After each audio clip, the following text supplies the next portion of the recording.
A Inquisição da Igreja Católica Romana foi uma das maiores desgraças que ocorreu na história da humanidade e se alastrou por toda a Europa. Em nome de Jesus Cristo, sacerdotes católicos montaram um esquema gigantesco para matar todos os hereges na Europa.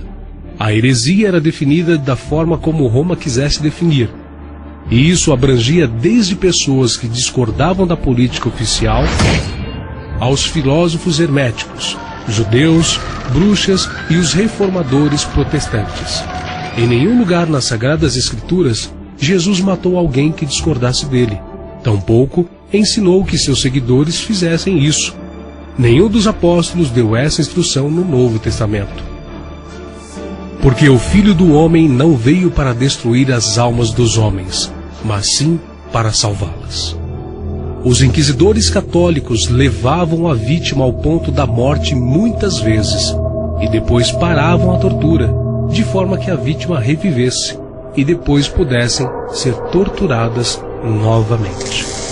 Durante a atuação da Santa Inquisição em toda a Idade Média, a tortura era um recurso utilizado para extrair confissões dos acusados de pequenos delitos até crimes mais graves.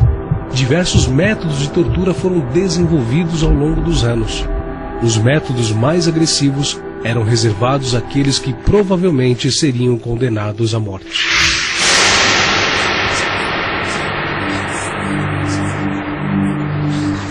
Pesquisando os instrumentos e formas de tortura empregados pela Inquisição, percebe-se que estes não diferiam em nada daqueles empregados contra os mártires da Roma pagã. Os mártires eram suspensos por um pé ou por ambos e crucificados, e as mulheres eram suspensas pelos cabelos.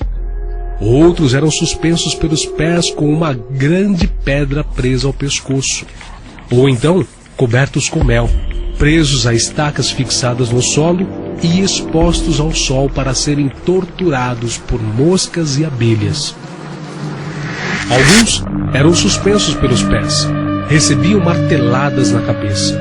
Outros eram suspensos pelas mãos amarradas às costas, com pesos amarrados nos pés e no pescoço. Também eram presos a uma grande roda, que depois era atirada de um lugar alto sobre terreno pedregoso. Outros tinham os membros entrelaçados nos raios de uma roda. Permaneciam assim exposto por dias até a sua morte. Também eram amarrados a uma roda estreita, que era girada de forma que o corpo era horrivelmente mutilado nas pontas de ferro fixas sob ele. Eram colocados em uma talha, tracionada por força humana, estirados, esmagados numa prensa. Com as mãos amarradas às costas, eram içados por uma corda, depois soltos sobre pontas aguçadas. Eram açoitados e espancados, seja presos a estacas ou sobre aguçadas espigas de ferro. Outros eram apedrejados e também esmagados debaixo de enormes pedras. Torturados com garras de ferro, onde partes de seus corpos eram rasgados pelos ganchos. Ou então, pendurados de cabeça para baixo, tinham partes do corpo queimado com uma tocha. Eram lançados em caldeirões de óleo fervente ou fritos em uma enorme panela quente. Eram colocados sobre uma grelha de ferro e assados, ou dentro de um boi de bronze sobre o qual era acesa uma fogueira. Outros tinham os olhos e a boca queimados com fogo. Outros eram forçados a sentarem nu sobre uma cadeira de ferro incandescente. Também eram forçados a caminhar em cima de brasas, enquanto chumbo fundido ou outra substância corrosiva era derramado sobre suas cabeças. Lançados num buraco cheio de brasas, queimados em estacas, jogados dentro de uma fornalha. Uns eram apunhalados, outros tinham os membros amputados um por um até a morte. Decapitados com espadas ou machado, perfurados com uma lança. Outros eram usados como cobaias para alvo de arqueiros. Encerrados ao meio, golpeados na cabeça, braços e pés amputados. Traspassados com estacas pontiagudas, a barriga era aberta e as vísceras arrancadas. esfolados vivos.